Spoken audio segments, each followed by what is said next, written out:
ఉత్తరాయణ పుణ్యకాలం మాఘమాసం శుక్లపక్షంలో అష్టమి తిథిని మన సనాతన ధర్మం భీష్మాష్టమిగా పేర్కొన్నది. ఏమిటి ఈ భీష్మాష్టమి యొక్క ప్రత్యేకత అంటే, భీష్ముడు మహాభారతంలో ఒక ప్రధానమైనటువంటి వ్యక్తి.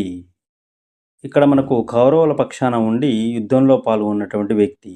ఆ యొక్క యుద్ధంలో అర్జునుడు వేసినటువంటి బాణాల చేత అంపశయ్యపై పరుండి ఉత్తరాయణ పుణ్యకాలం వరకు వచ్చేంత వరకు వేచి ఉండి ఉత్తరాయణ పుణ్యకాలంలో ప్రాణ ఉత్క్రమణ చేసినటువంటి మహోన్నతమైనటువంటి వ్యక్తి.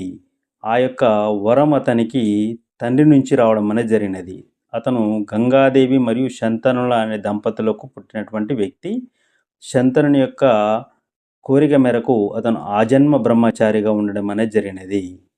అయితే ఇక్కడ భీష్మాష్టమి ఎందుకు ప్రత్యేకతమైనటువంటిది అని చూసినప్పుడు, సాధారణంగా భీష్ముడు తండ్రి స్థానాన్ని అధిరోహించినటువంటి వ్యక్తి. కాబట్టి ఈ రోజున ఎవరైతే తర్పణాలు ఇస్తారో, అంటే మామూలుగా తర్పణాలు మనం ఎవరికి ఇస్తాము?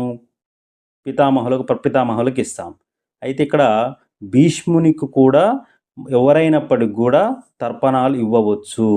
అది అందరికీ కూడా, అంటే సంతానం లేని వాళ్ళు కూడా భీష్మ అష్టమి రోజు తర్పణాలు ఇవ్వడం అనేది చాలా శ్రేయస్కరమని వేదం చెప్తుంది. అయితే ఇక్కడ మనము గమనించినట్లయితే సంతానం లేని వాళ్ళు ఈ భీష్మాష్టమి రోజు తర్పణం ఇచ్చినట్లయితే, ప్రధానంగా నువ్వులతో తర్పణం వదిలినట్లయితే వారికి మరుసటి ఏడాది భీష్మాష్టమి రోజు వరకు వారికి సంతాన యోగ్యత ఉంటుందని శాస్త్రం చెప్పబడడం జరిగింది. కాబట్టి సంతానలేమితో బాధపడే వాళ్ళు భీష్మాష్టమి రోజున నువ్వులతో కూడినటువంటి తర్పణాన్ని ఇచ్చినట్లయితే మరుసటి సంవత్సరం వరకు వారికి సంతానం కలుగుతుందని భీష్మ అష్టమి యొక్క ప్రత్యేకతని శాస్త్రం చెప్పబడడం అనేది జరిగినది. కాబట్టి అందరూ కూడా తర్పణాలు ఆ రోజు విడిచిపెట్టినట్లయితే, సో ఆ యొక్క సంవత్సరంలో ఏ రకమైనటువంటి తప్పులు చేసినా కానీ, తెలిసి కానీ తెలియక కానీ చేసినటువంటి తప్పులు అన్నీ కూడా నిష్క్రమణం అవుతాయని, అది ఈశ్వరుడు ఆ యొక్క భీష్మునికి ఇచ్చినటువంటి ఒక ఉపదేశంగా చెప్పడం అనేది జరిగినది.